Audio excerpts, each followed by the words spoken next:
kadri miaka inavyozidi kwenda tunafifisha neno iftari kama sadaka. Neno hili linapotea. Tumejenga utamaduni wa kukutana sisi wenyewe wenye uwezo na kufanya kuwa iftari ya pamoja. Hili jambo ni vizuri tukaanza kulirekebisha taratibu ili siwe kama tunavyolifanya. Kuna iftari nyingi sana zinapita, lakini ndani tunakutana watu wote wenye uwezo mkubwa kabisa. Sasa mimi nilikuwa nafikiri tungekuwa tunakutana wote wenye uwezo mzuri, halafu tunaendesha fundraising kwa ajili ya kupata fedha kupeleka kwa watoto wazuri kama hawa. Leo tumefuturisha watu kutoka makundi maalum.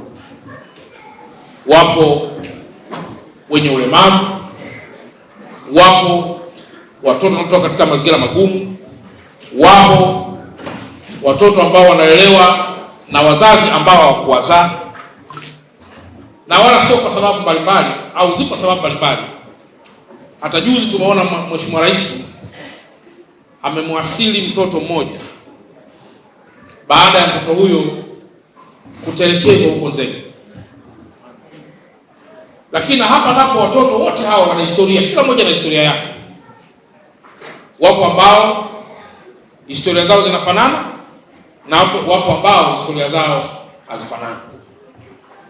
Sasa tukiweka upendo kwa makundi haya, tunaweza tukalijenga taifa lenye mwanga mzuri kwa baadaye. Hiki tunachofanya ni sadaka kubwa. Iftari hii kwa makundi haya ni sadaka kubwa sana. Na kama sadaka hii, na kama Mwenyezi Mungu anaisikia, hii ndio sadaka halisi. Na hakuna nyingine tena zaidi ya hii ambayo. Kwenye hii dunia watu wamegawika. Kuna mtu mmoja aliwahi kuandika kitabu chake kinaitwa Dunia Uwanja wa Fujo. Aliwahi kusema wapo watu ambao akiwa na nywele ndefu anatamani ziwe fupi. Na hapo watu ambao akiwa na nywele fupi anatamani ziwe ndefu. Wapo watu ambao wakiwa na nywele zisizo na mvi anatamani ziwe na mvi. Hapo watu ambao wakiwa na nywele zenye mvi anaamua siwe na mvi. Lakini akasema wapo watu ambao ni wanene wanatamani wawe wembamba. Lakini wengine ni wembamba wanatamani kuwa wanene. Yupo mtu ambaye anazaa mtoto ili amtupe, na yupo mtu ambaye hajapata uzazi anatafuta mtoto aliyetupwa.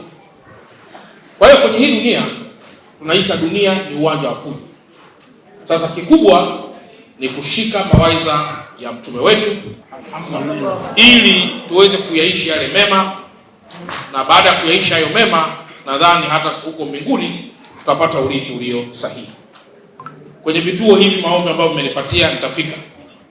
Kwa nihitimishe, tujenge upendo, tujenge mshikamano, tupendane bila kujali dini, bila kujali hadhi.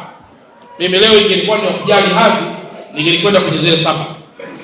Lakini nikasema hapana, nakuja hapa ambapo pana watoto hawa walioibeba historia yao ya kesho ambayo sisi tutakuwa tumezeka, wao wakiendesha taifa letu. Asalamu alaykum.